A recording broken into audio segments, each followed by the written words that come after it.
bye đại ca nha. Bye bye.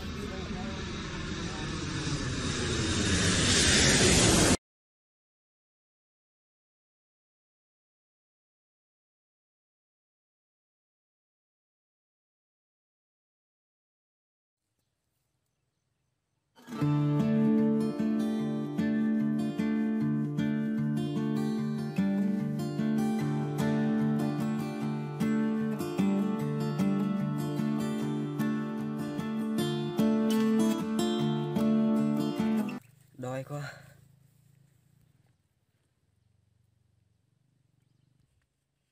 Nữa quá.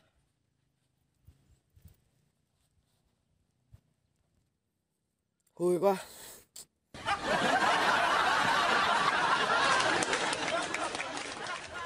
Nhớ em quá.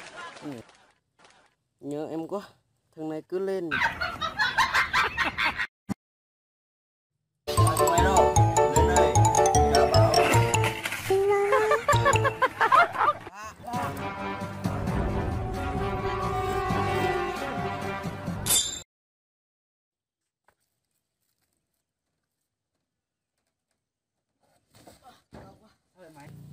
Quệ có gì không đại ca? Chúng mày có nhớ cu ngao mưa không? Nhớ. Giờ hai thằng mày đi theo tao một chuyến. Còn mày trong nhà nha. Mày sắp xếp hành lý đi. Dạ đại ca.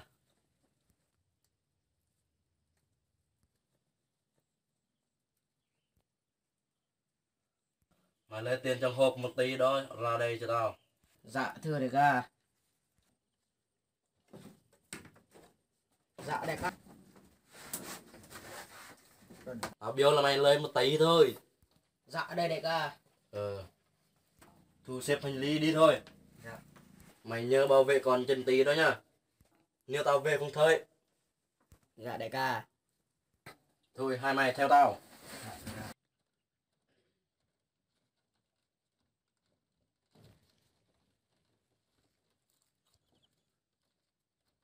Du lịch ở đâu đại ca?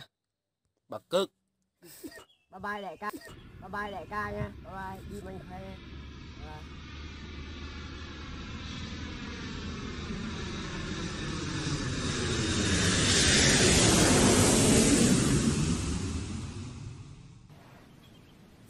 Đừng có đại ca.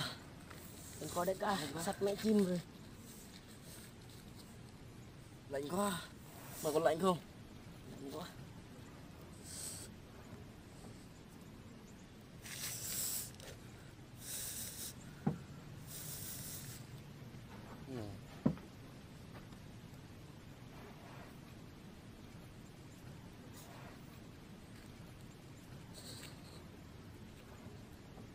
Lạnh quá đại ca ơi, đi về thôi.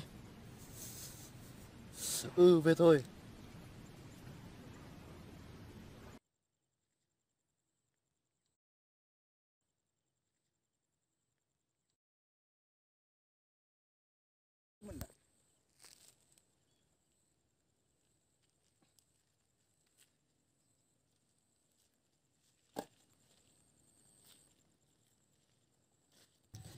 Ui, đẹp quá.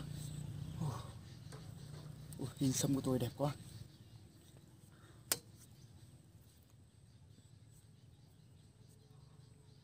Hình xăm mình đẹp lắm, không biết về nhà bố la hay bố khen đây.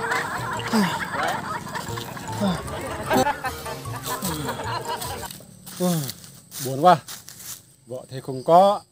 Bây giờ mình phải tâm sự với cây đàn thôi. Chơi bài gì đây? Hay là chơi bài Em đẹp như hoa bờ làng từ.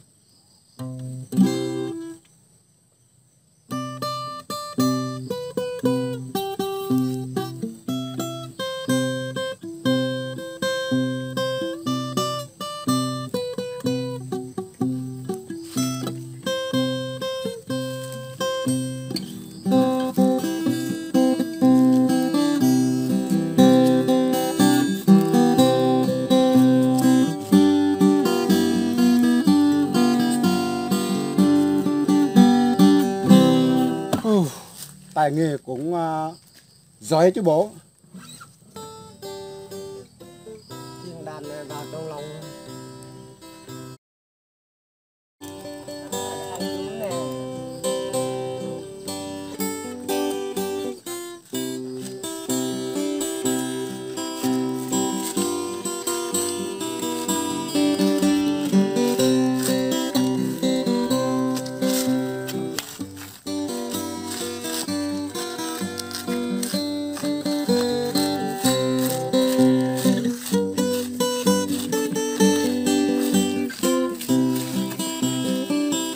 ơi. Ôi. Ôi. Nhưng mà Xem hình xăm của con có đẹp người ta không? chưa Ôi.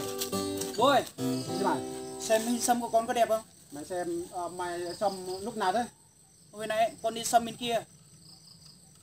Wow, xinh đẹp đó, xăm trái tim đẹp. Đẹp à? Đừng có xăm nhường người ta nha. Dạ. Xăm trái tim thì bố cho. Dạ.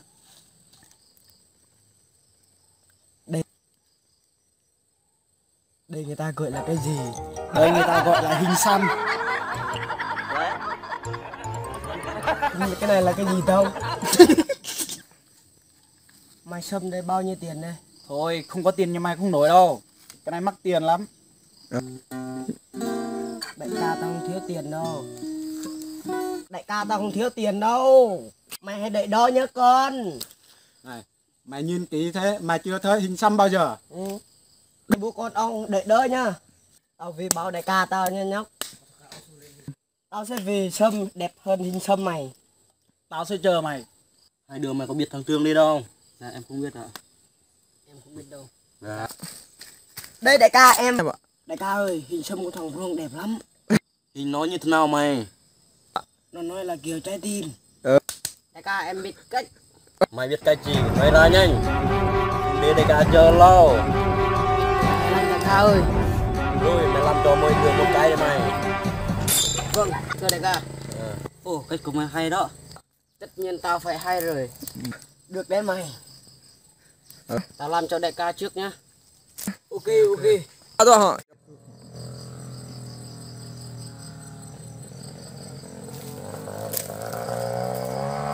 Nhé, kết ơi. Xong rồi đại ca.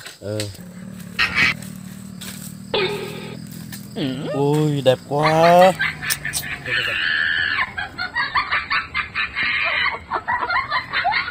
Xong rồi.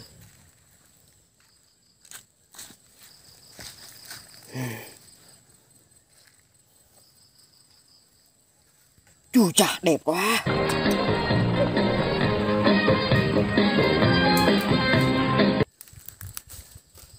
Xong rồi. Ui đẹp thế.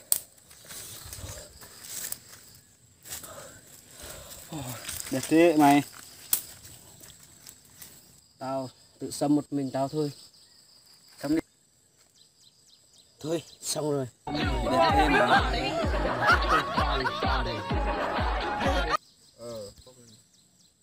Đi chúng ta đi gặp hai bố con kia đi.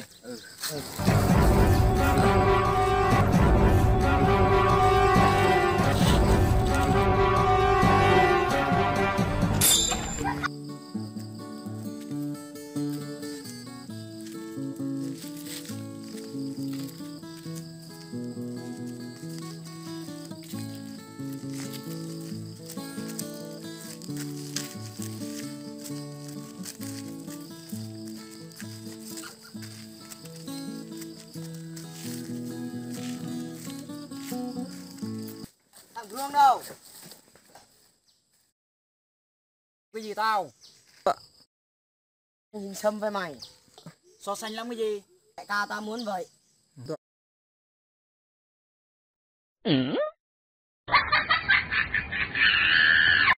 Tao xem hình xăm của mày đi. Dạ đưa con, cho nó xem đi. Cái này đâu có đẹp đâu. Mày nhổ nước miếng hình xăm con tao hả? Phi, nếu mà tao ra đường hình xăm của chúng mày chắc tao cũng dám mờ mắt đâu. Nhìn thôi hình xăm chúng mày là tao mắc ói rồi. Đâu có hình xăm đẹp mà. Đâu có xấu đâu, đẹp. Đẹp chứ. Mày đâu có đẹp đâu. Tao đẹp.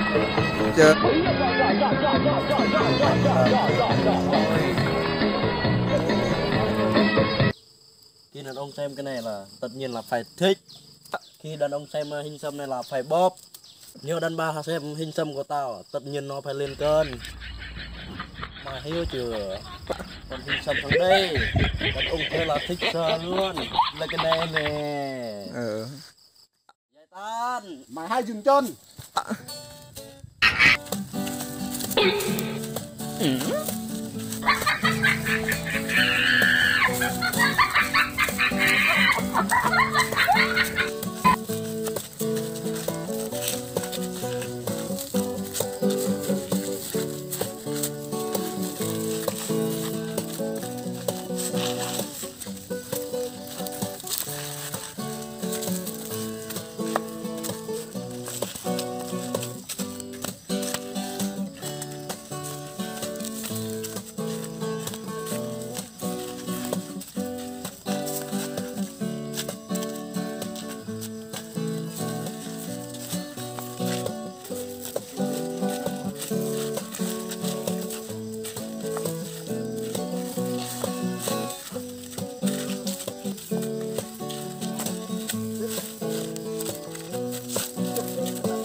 bạn đã đến với kênh Lừa Sư Vlog nha.